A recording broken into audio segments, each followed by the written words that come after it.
안녕하세요. 고건영입니다. 여러분은 혹시 2024년 2월 경복궁 선원전 편액이 일본 경매로 나오기 직전 극적으로 우리나라 품으로 돌아온 일을 아시는지요? 경복궁의 선원전은 역대 왕들의 어진을 모시고 제사를 지내던 곳으로 현재 경복궁의 동북쪽 지금의 국립민속박물관 자리에 있었는데 많은 역사의 부침을 거쳐 급기야 일제강점기 때인 1932년 이토 히로부미를 기리는 절인 방문사를 장춘단에 지으면서 선원전 본체를 옮겨다 쿠리로 사용했고 이 건물은 광복 직후 화재로 불에 타 없어집니다. 건축물과 함께 선원전의 편액도 자취를 감췄는데 후일 사라졌던 선원전 편액이 일본의 한 시골 창고에 매달려 있다는 사실이 알려졌습니다. 이후 일본의 한 경매사가 해당 유물을 경매에 내놓았다는 정보가 전해졌고 각계 전문가들이 고증을 거쳐 협상 끝에 선원전 편액이 국내로 환수됩니다. 건축물이 사라진 마당에 편액은 무슨 의미를 지니는 걸까요? 편액이 건물의 이름표 정도로만 여기신다면 왜 선원전 편액이 큰 주목을 받는지 의아해하실 수도 있습니다. 하지만 궁궐 편액은 건물의 얼굴이자 건물의 성격과 권위를 드러내는 상징으로 국왕이 직접 쓰거나 명망 있는 학자가 쓰게 되며 정치적 문화적인 메시지를 담게 됩니다. 때문에 편액, 특히나 궁궐의 편액은 현판의 의미를 넘어서 그 건물의 정체성과 역사를 응축하는 상징물로 그 가치가 매우 높다고 할 수 있습니다.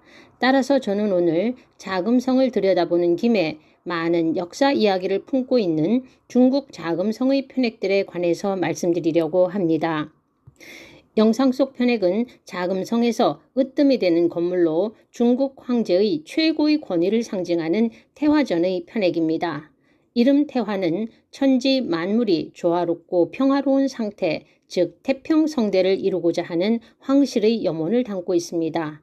하지만 이 편액은 파란만장한 격동과 영역의 시대를 거쳐 지금의 모습을 하고 있지요. 자금성 내의 주요 건물 편액들은 대부분 한자와 만주어를 병기한 형태로 되어 있습니다. 청나라가 만주족의 나라이며 중원을 통치하고 있음을 상징하기 위함이지요.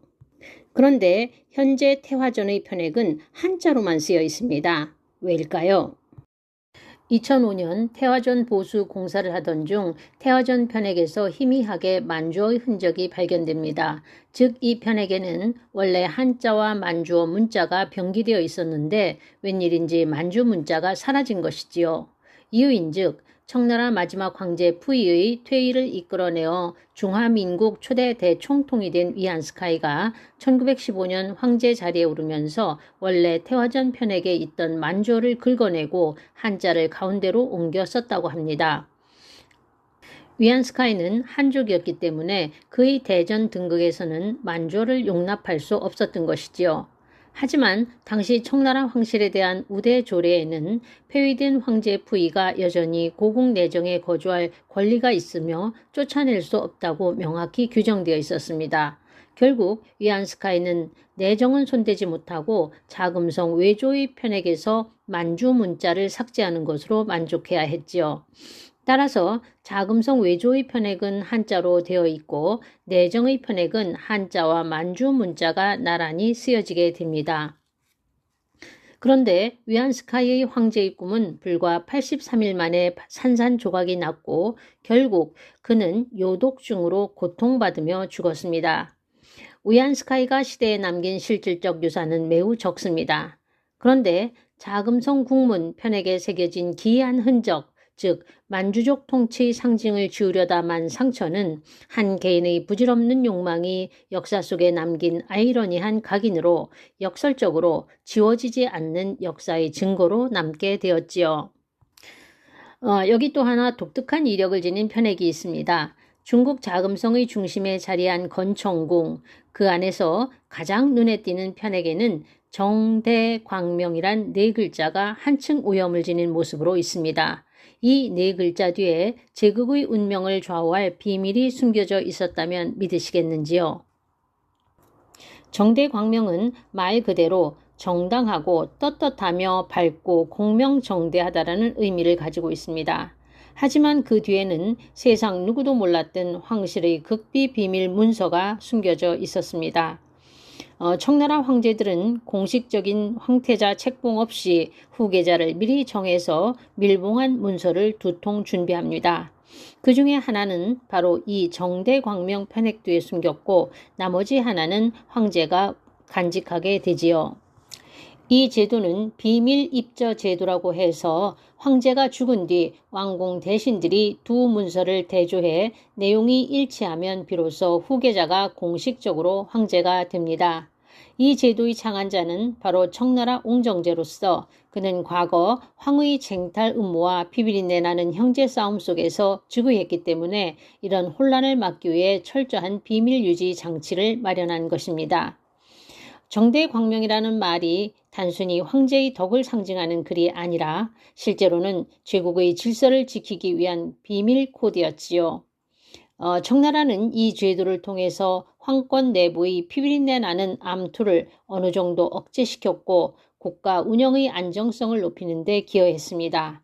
이렇게 정치적 명분과 실제 권력의 조화를 꾀한 황제들의 지혜, 그 중심엔 바로 정대광명 편액이 있었던 것입니다.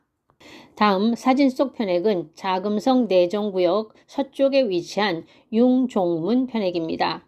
자금성의 융종문 편액에는 200여 년간 녹슨 화살 하나가 꽂혀 있습니다. 이 편액의 화살은 자금성 심장에 새겨진 하마터면 청나라 왕조를 전복할 수 있었던 민중의 경고성을 상징합니다.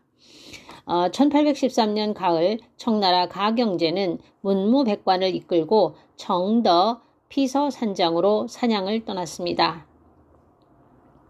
이때 황제의 순행에 대규모 금군이 동원되어 자금성의 수비는 허술할 수밖에 없었고 이 허점을 포착한 이가 바로 수도에 잠입해 있던 천리교의 수장 임청이었습니다.